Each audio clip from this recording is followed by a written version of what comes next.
So our group looked at the sociocultural risk factors associated with major depressive disorders, and we're specifically going to focus on poverty, racism, and job dissatisfaction or unemployment, and how all of these are risk factors for major depressive disorder.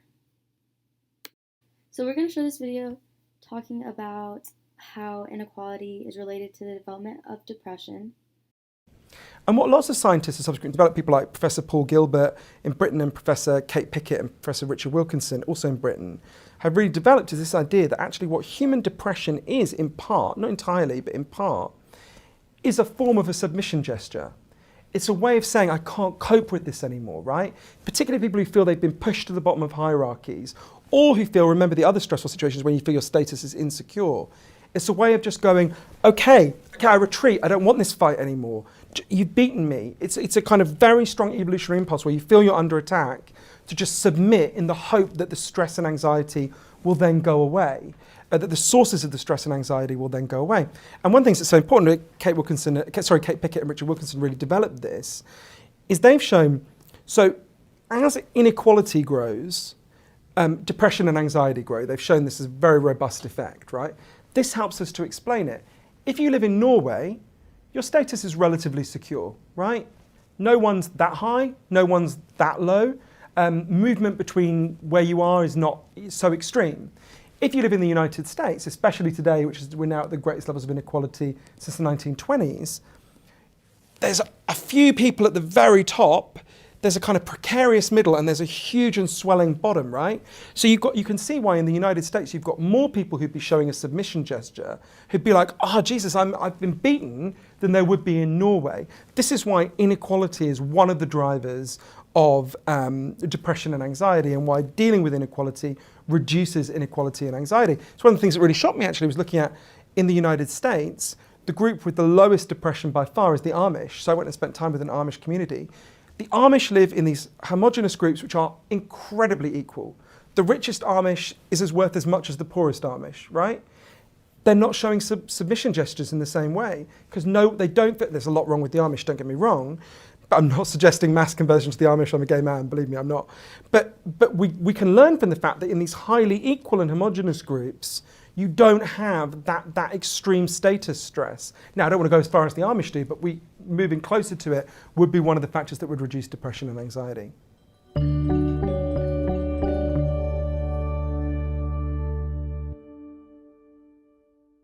So the first study that we're going to look at is explaining the relationship between poverty and the development of childhood depressive symptoms. So the researchers here, they examined family environments and various factors related to family environments, as well as income, as risk factors for depressive symptoms. And the participants were sixth grade students who were enrolled in a program known as the Developmental Pathways Project. And this is a longitudinal study which was assessing depression and conduct problems in these students. And the researchers gathered this data from mental health screenings, baseline interviews, and then additional interviews every 6 months after that for a total of 5 interviews. And the participants were randomly selected. And the only reason anybody would ever have been excluded was if they moved away or if their parents said they couldn't do the interviews or couldn't be in the room with them when they did the interviews, or if there's a language barrier or anything. And the researchers really wanted to examine these pathways to find out why family income actually causes depressive symptoms in children. And the first pathway proposes that family income causes depressive symptoms, but stressful life events actually mediates the depressive symptoms. So if there's greater stressful life events, the depressive symptoms are going to be higher. Sees family environment and family income as big contributors, and they're overlapping, and they cause depressive symptoms. And they also interact with each other, the family environment and the income. And then the third pathway sees neighborhood characteristics as a proxy risk factor for family income, which in turn will influence the depressive symptoms that children experience. So the researchers collected and analyzed various data such as stressful life events, what the neighborhood was like where the student was, and what was their home life like. And then they controlled and isolated these separate variables in order to really look and see which one was related the most with depressive symptoms. And the results from this study, the researchers found that when they actually adjusted and controlled for the stressful life events, the effect family income had on depressive symptoms was less. So this means if you have greater stressful life events on top of your family income being low, it's going to lead to more depressive symptoms. They also found that family environment is very important when it comes to depressive symptoms, that even when it wasn't looked at in connection to family income, it still had a great effect on the development of those symptoms. And then they found that neighborhood characteristics were not really associated with depressive symptoms at all. It was just sort of a byproduct of the low income that these students had negative neighborhood characteristics. And you can see from this graph up here, this is on the vertical side, the depressive symptoms, the number of depressive symptoms, and then on the bottom, family income. And it's already well known that lower income, they're going to have more depressive symptoms. So that wasn't really surprising, but I thought I would put that in there. This is Rose Ward, and I'll be further discussing the risk between poverty and depression. An interesting result examining an association between socioeconomic status and incident rates of depression comes from a study entitled Urban Neighborhood Poverty and the Incidence of Depression in a Population-Based Cohort Study. In this research, 1,120 individuals were interviewed via telephone survey and the responses analyzed. These individuals all resided in New York City neighborhoods with varying socioeconomic statuses. Initially, a baseline survey was conducted gathering background information on the participant, which included past or present history of depression. Follow-up surveys were conducted at 6 months and 18 months, with the 18-month follow-up marking the end of the study period. As clearly seen, this study followed an interview research method. A major result from this study was that out of the 1,120 participants, 820 of them had no history of depression at the initial interview. But out of those 820 with no history of depression, there were 113 incident cases of depression at the 18-month final interview. In plain terms, there were 113 individuals who now met the criteria for depression when they did not at the beginning of the study. This led to another significant result where it was observed that the odds for participants to develop depression that lived in low socioeconomic neighborhoods compared to those that lived in high socioeconomic neighborhoods was 2.19. Meaning those in low socioeconomic neighborhoods were 2.19 times more likely to develop depression than those in high socioeconomic neighborhoods. On this next slide, we see further data reported from the results of the study. For all participants during the study period, the cumulative incidence of depression was 14.6 per 100 persons, regardless of socioeconomic status. Compare this to the cumulative incidence of depression for those in low socioeconomic neighborhoods, where they reported 19.4 per 100 persons. Clearly, there was a higher rate of cumulative incidence of depression for those living in low socioeconomic neighborhoods than when the cumulative incidence was considered for all socioeconomic statuses. This indicates an association between socioeconomic status and incidence of depression, particularly that individuals living in lower socioeconomic neighborhoods have higher incident rates of depression and are more likely to develop depression compared to those in higher socioeconomic status neighborhoods. While this research did indicate an association between socioeconomic status and incidence of depression, there are some shortcomings to the study. For one, this research does not show causation between poverty and developing depression, and there are of course many factors and variables that could be considered and were not able to be controlled for in the interview method of collecting data. Meaning, there could be other factors contributing to these incident rates of depression outside of only their socioeconomic status.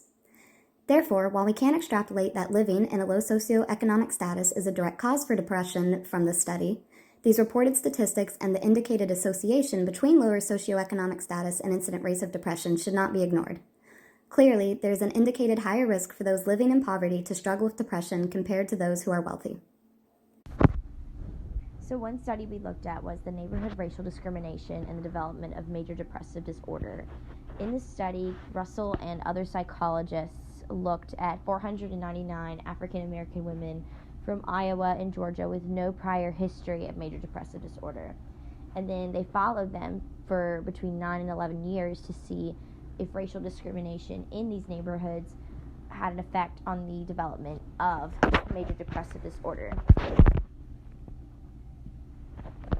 So one thing that they did with setting up the study was they had a prospective analysis, and the effects of individual and neighborhood racism were examined. So the individual part of it wasn't really as much towards like proving that it does have individual factors, but more that these individual factors exist and could explain major depressive disorder that may not be from neighborhood racism. So they kind of used it almost as like a control of sorts to help prove that the neighborhood racism itself was actually the thing that was influencing the onset of major depressive disorder. So one thing that they did was they created neighborhood clusters in this study to basically group certain kinds of neighborhoods that have similar dynamics together. So then they still had a bunch of neighborhoods in this study, but they weren't like tested as much individually, so it was like less work for the researchers to kind of go through. So when they were creating these clusters, there were 5 things that they were taking into consideration. So one was average per capita income, which is, just how, like, what the average, like, amount of money being made in these neighborhoods was. And then proportion of female-headed households, so this is, like, situations where, like, the mother a lot of times was sort of the one that was actually making a lot of the financial decisions and doing things like that. And a lot of times these also included, like, single mother households. Proportion of persons on public assistance from the government, so this is obviously just saying, like, the proportion of people who are receiving money, like Social Security. Proportion of households below the poverty level, that's pretty self-explanatory. And then proportion of unemployed men is also pretty self-explanatory when it comes to this. So they ended up creating 40 clusters total from both the states of Georgia and Iowa, and they used them in the study. So other, like, neighborhood factors that they considered before, like, really concluding what the results were saying was they also took into the consideration if any of these women moved to a new neighborhood, because that's a difficult transition and sometimes they may have trouble adjusting to that, and that actually can lead to depression because they don't know how to, like, cope with this adjustment. They also looked at positive or negative relationships with people in the neighborhood, and they actually found out that positive relationships were a significant factor in that women who had positive relationships in these neighborhoods, despite the racial discrimination, were less likely to have major depressive disorder, like, occur. So that was something that was important. Racism's effect on depressive symptoms, examining preservative cognition and Black Lives Matter activism as moderators.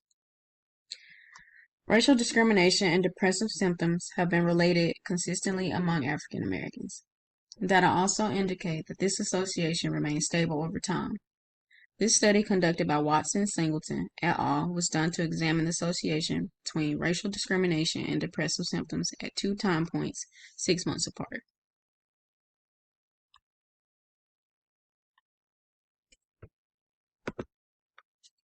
Experiment methods.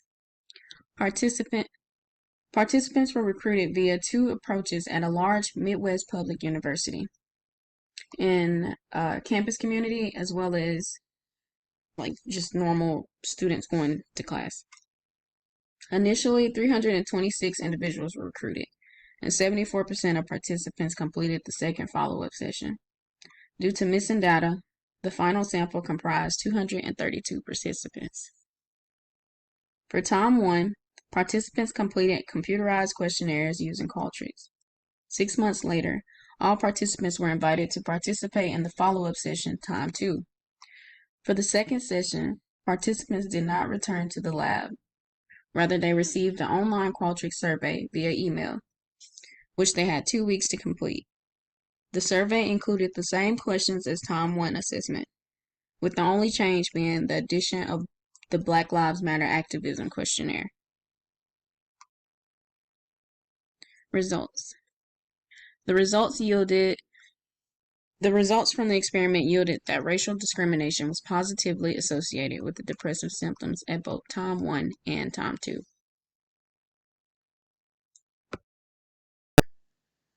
The section of looking at chronic stress due to job dissatisfaction and unemployment implications, we will look at a study that looked at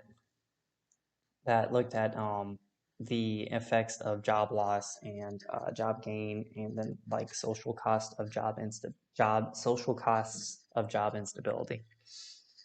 This study was done by Libby, Gushian, McQueen, and Campbell, and I was just referring to their last names. You can find their full names on the reference section.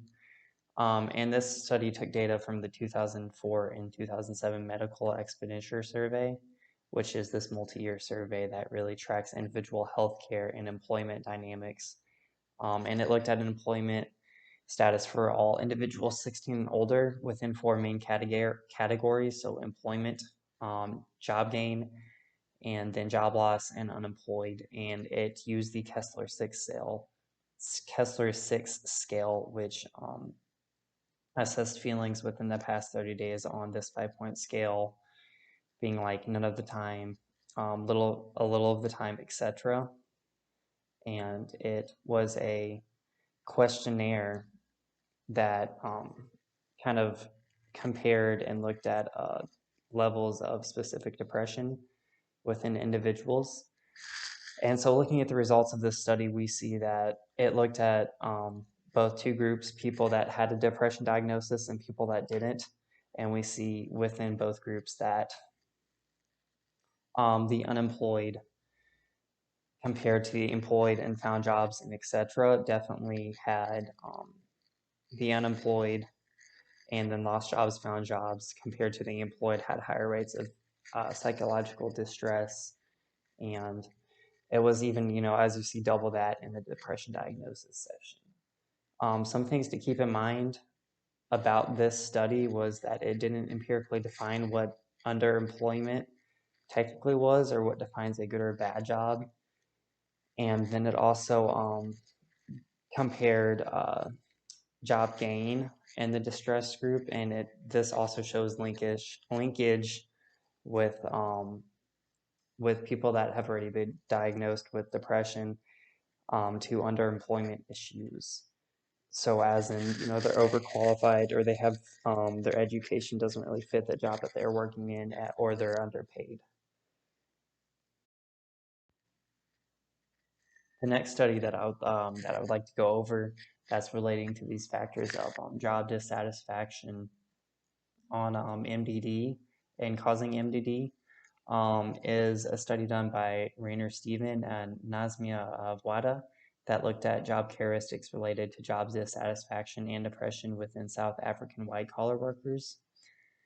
They had participants take the job diagnostic survey and then the perceived stress scale and the Beck depression inventory and looked at job characteristics, so like skill, variety, and task identity, and then work-related factors such as interpersonal relationships and relationships within the office setting.